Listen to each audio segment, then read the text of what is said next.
वालेकुम dear students, हम discuss कर रहे हैं type of matrices. Last lecture में हमने row matrix, column matrix, rectangular matrix, square matrix, null और जीरो मैट्रिक्स और transpose of a matrix discuss किए थे। इस लेक्चर में हम इसकी बाकी टाइप्स को डिस्कस करेंगे। फर्स्ट टाइप आज जो हम डिस्कस कर रहे हैं वो है नेगेटिव ऑफ अ मैट्रिक्स। किसी भी मैट्रिक्स का आप नेगेटिव किस तरीके से फाइंड आउट कर सकते हैं।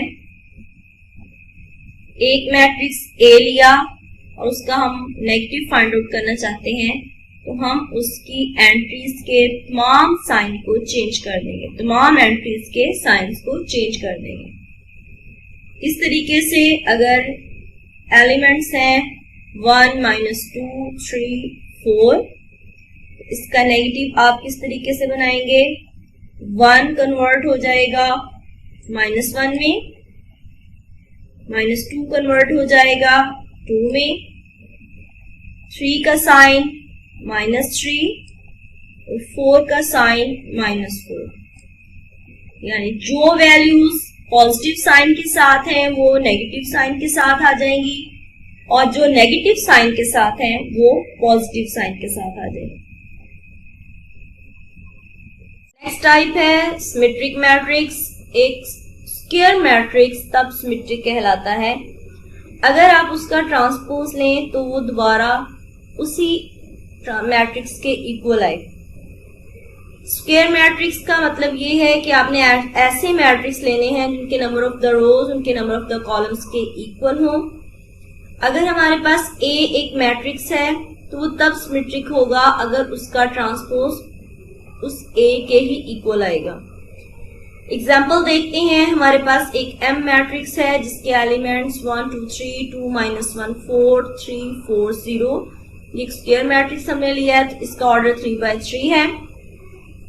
अब इसका ट्रांसपोज लेंगे, हम रोज को कॉलम में चेंज करेंगे। इसकी फर्स्ट रो है 1, 2, 3, तो ये देखिए हमने इसको अप से डाउनवर्ड 1, 2, 3 लिख दिया है। फर्स्ट इसका कॉलम बना लिया है। सेकंड है 2, -1, 4, ये सेकंड रो है, इसको हमने सेकंड कॉलम बना दिया है 2, -1, 4। थर्ड रो है 3, 4, 0, ये थर्ड रो है, इसको हमने थर्ड कॉलम बना दिया है 3, 4, 0। अप से डाउनवर्ड साइड पे हमने इसके एलिमेंट्स लिख दिए हैं। लिखने के बाद जब इसका ट्रांसपोज हमने ले लिया तो हमने देखा कि फर्स्ट के इक्वल आ गया, सेकंड के इक्वल, थर्ड के इक्वल, फोर्थ एलिमेंट 4 के फिफ्थ एलिमेंट के इक्वल है, सिक्स्थ एलिमेंट 6 के इक्वल है, सेवंथ के इक्वल है, 8 के इक्वल है और 9 के इक्वल है। तो ट्रांसपोज सेम असल मैट्रिक्स के ही इक्वल आ गया है, इसलिए M एक सिमेट्रिक मैट्रिक्स कहलाएगा। सेकेंड एग्जांपल है A = 2, 2, 1, 3, -1, 2, 2, 3, 1, 3। इसका हम ट्रांसपोज लेते हैं तो फर्स्ट रो है 2, 1, 3, ये फर्स्ट कॉलम बन गया 2, 1, 3। सेकंड -1, 2, 2, ये सेकंड कॉलम बन गया -1, 2, 2। और थर्ड है हमारे पास 3, 1, 3, तो ये आपके पास सेकंड, तो हमने इसका थर्ड कॉलम बना दिया। अब जब हम इसके एंट्रीज को चेक करते हैं तो ये देखें 2, 2, ये 1 है तो ये -1 आ गई। 3, 3, -1, ये देखें यहां से भी इनका चेंज हो गया है। फिर 2, 2, 2 और 1, ये भी सेम नहीं है। एक तो साइन भी चेंज आ रहे हैं, दूसरे इसके एलिमेंट भी डिफरेंट आ रहे हैं, तो ये A ट्रांसपोज A के इक्वल नहीं आया, लिहाजा A सिमेट्रिक मैट्रिक्स नहीं है। तो अगर तो ट्रांसपोज लेने के बाद सेम वही मैट्रिक्स आएगा तो वो सिमेट्रिक मैट्रिक्स कहलाएगा। अगर वो इक्वल नहीं आएगा तो फिर नॉट अ सिमेट्रिक मैट्रिक्स होगा। एक स्क्यू सिमेट्रिक मैट्रिक्स किसे कहते हैं। एक मैट्रिक्स तब स्क्यू सिमेट्रिक मैट्रिक्स कहलाता है जब आप उसका ट्रांसपोज लें तो वो माइनस ए यानी नेगेटिव ऑफ ए के इक्वल आए। एलिमेंट सेम होंगे पर उनका साइन डिफरेंट होगा। देखते हैं a equal to 0 2 3 minus 2 0 1 minus 3 minus 1 0। इसका ट्रांसपोज फाइंड आउट करते हैं।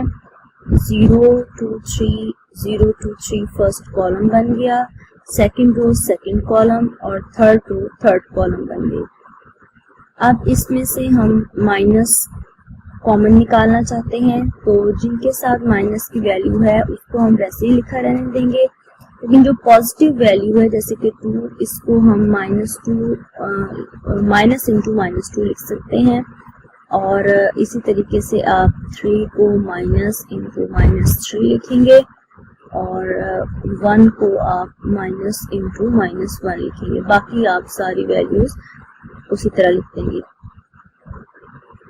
अब हम ये चाहते हैं कि इनमें से माइनस कॉमन निकाल लें, तो आप माइनस को बाहर कॉमन निकालेंगे। माइनस बाहर कॉमन निकालने से जो वैल्यूज प्लस की हैं उनका साइन माइनस और जो माइनस की हैं उनका साइन प्लस हो जाएगा। तो माइनस बाहर लिखेंगे तो पहला एलिमेंट 0, दूसरा एलिमेंट 2, तीसरा 3, इसके बाद -2, फिर 0 1 -3 -1 0। तो ये अब आप सारा मैट्रिक्स देख सकते हैं, ये सेम 1a जैसा आ गया है, बाहर बस माइनस है यानी नेगेटिव ऑफ a हो गया। तो क्योंकि इसका ट्रांसपोज नेगेटिव ऑफ a है इसलिए ये एक स्क्यू सिमेट्रिक मैट्रिक्स है। नेक्स्ट टाइप है डायगोनल मैट्रिक्स। एक स्क्वायर मैट्रिक्स तब डायगोनल मैट्रिक्स कहलाती है अगर इसके डायगोनल के तमाम एलिमेंट्स में से कम एक एलिमेंट ऐसा हो जो 0 ना हो। इसके अलावा जो बाकी तमाम एलिमेंट्स होंगे वो 0 होंगे। डायगोनल के अलावा जो तमाम एलिमेंट्स होंगे वो 0 होंगे। ये तीनों भी नॉन जीरो हो सकते हैं, जैसे इस एग्जाम्पल में है 1 2 3 और बी एग्जाम्पल में भी 1 2 2, बाकी सारे 0 हैं, ऊपर वाले भी एलिमेंट्स और नीचे वाले भी। और सी में देखें कि इस डायगोनल में भी एक 0 है, लेकिन कम से कम 1 और 3 दो ऐसे एलिमेंट हैं जो नॉन जीरो हैं। ये तमाम डायगोनल मैट्रिसेस की एग्जांपल हैं जिनका ऑर्डर 3 by 3 है। इसके अलावा अगर सिर्फ एक एलिमेंट भी इसमें नॉन जीरो होगा तब भी वो डायगोनल मैट्रिक्स की एग्जांपल होगी। m इक्वल टू 2 0 0 3 और n इक्वल टू 1 0 0 4 ये भी डायगोनल मैट्रिसेस की एग्जांपल है। इनका ऑर्डर 2 by 2 है। ये देखें 2 और 3 एक डायगोनल बना रहा है और बाकी इसके एलिमेंट्स 0 हैं। 1 और 4 एक डायगोनल है और 0 बाकी एलिमेंट्स इसके 0 हैं। डायगोनल कहते किसे हैं? आप एक साइड से एक कॉर्नर से लेकर दूसरे कॉर्नर तक जो एलिमेंट्स हैं उनको आप एक डायगोनल में काउंट करेंगे। नेक्स्ट टाइप है स्केलर मैट्रिक्स। एक ऐसा डायगोनल मैट्रिक्स स्केलर मैट्रिक्स कहलाता है अगर उसके डायगोनल की तमाम एंट्रीज सेम हो और नॉन जीरो हो। फॉर एग्जाम्पल ये एक मैट्रिक्स दिया गया है जिसमें डायगोनल की तमाम एंट्रीज k के इक्वल हैं और इनमें से कोई भी एलिमेंट 0 के इक्वल नहीं है। यहाँ पे A मैट्रिक्स दिया गया है जिसका डायगोनल का हर एलिमेंट 2 के इक्वल है और B एक एलिमेंट मैट्रिक्स दिया गया है जिसका डायगोनल का हर एलिमेंट 3 के इक्वल है। और C हमारे पास क्योंकि इसके अंदर एक ही एलिमेंट है इसलिए ये भी एक डायगोनल मैट्रिक्स में काउंट होगा। ये आपके पास 3 by 3 का एक मैट्रिक्स है, ये 2 by 2 ऑर्डर का और ये 1 by 1 ऑर्डर का मैट्रिक्स है। नेक्स्ट टाइप है आइडेंटिटी मैट्रिक्स। एक डायगोनल मैट्रिक्स तब आइडेंटिटी मैट्रिक्स कहलाता है अगर उसके डायगोनल की तमाम एंट्रीज 1 के इक्वल हों। और इसको I से रिप्रेजेंट किया जाता है। 1 0 0 0 1 0 0 0 1 एक 3x3 की आइडेंटिटी मैट्रिक्स है। ये देखें, डायगोनल के तमाम एलिमेंट्स सेम भी हैं और ये भी जरूरी है कि वो 1 के इक्वल हो। इसी तरीके से एक और एग्जांपल है b = 1 0 0 1।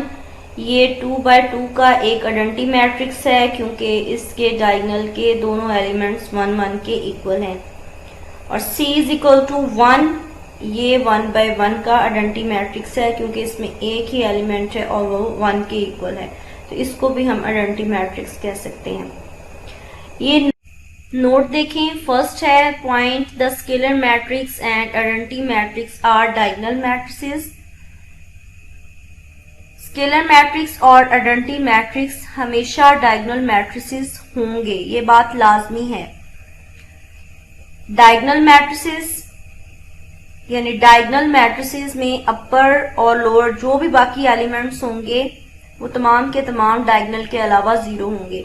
तो आगे हमने स्केलर मैट्रिक्स में देखा है कि ये दोनों सेम होंगे और आइडेंटिटी में सेम तो होंगे लेकिन ये 1 1 के इक्वल भी होंगे, तो वो डायगोनल मैट्रिसेस की डेफिनेशन पे पूरा उतरते हैं।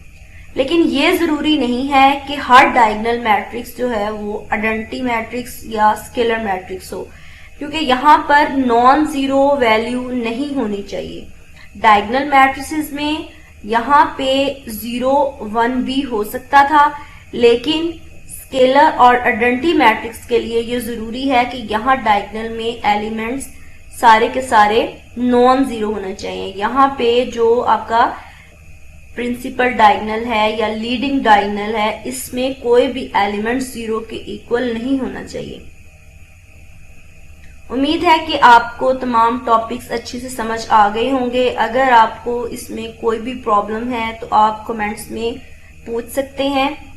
मिलते हैं अगले लेक्चर में। अल्लाह हाफिज।